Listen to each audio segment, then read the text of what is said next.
All national newspaper sources are reporting that a cabinet meeting today, Tuesday, is expected to approve a furtherance of the grace period given to foreigners without visas here.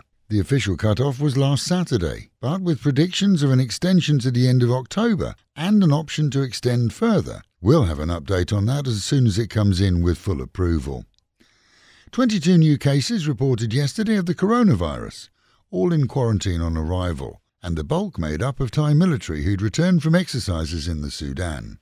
Of the others, the list includes returnees from Pakistan, the Philippines and India.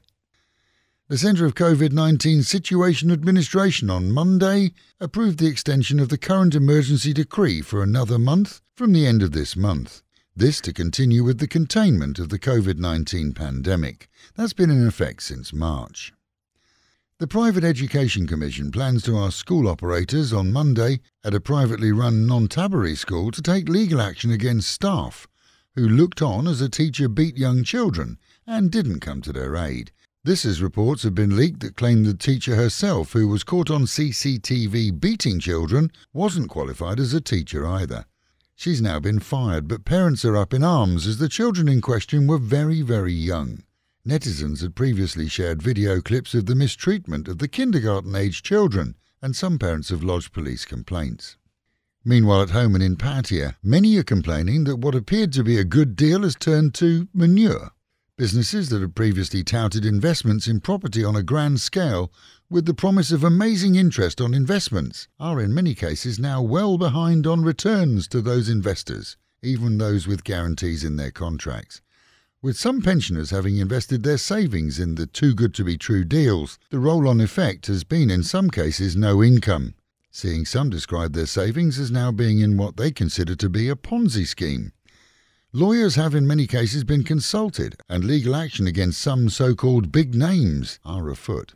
Visits to some have revealed that even regular maintenance is falling by the wayside, as rentals are virtually non-existent, and cash flow has dried up for the companies too.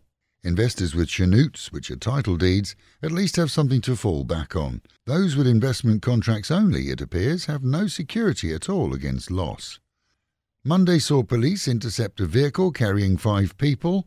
A check revealed drugs for resale, along with firearms. All were arrested, later found to be under the influence of drugs themselves, with one claiming that the weapons were for self-defense against competitors. And as the weather takes a dip and the news isn't the best, perhaps it's as good a time as any to dig out those musical instruments tonight, anything from a maraca to a keyboard. This is Mapachan will hear the tones of live music at the Oasis pub at 8 o'clock tonight. All musicians are welcome to the jam night, and for the audience, a chance to hear good, bad, and the promise of improvisation too. It's fun, and of course it's free entry. And with the reminder, amidst masks and meters, wash your hands, wear a mask and keep social distancing. And the Met Office promising another cooler day, with highs of 30 dropping down to 26 and showers and storms throughout the day. That is the local and national news from Fab FM. For videos and of course to keep up with Fabulous Pattaya, visit alwayspattaya.com.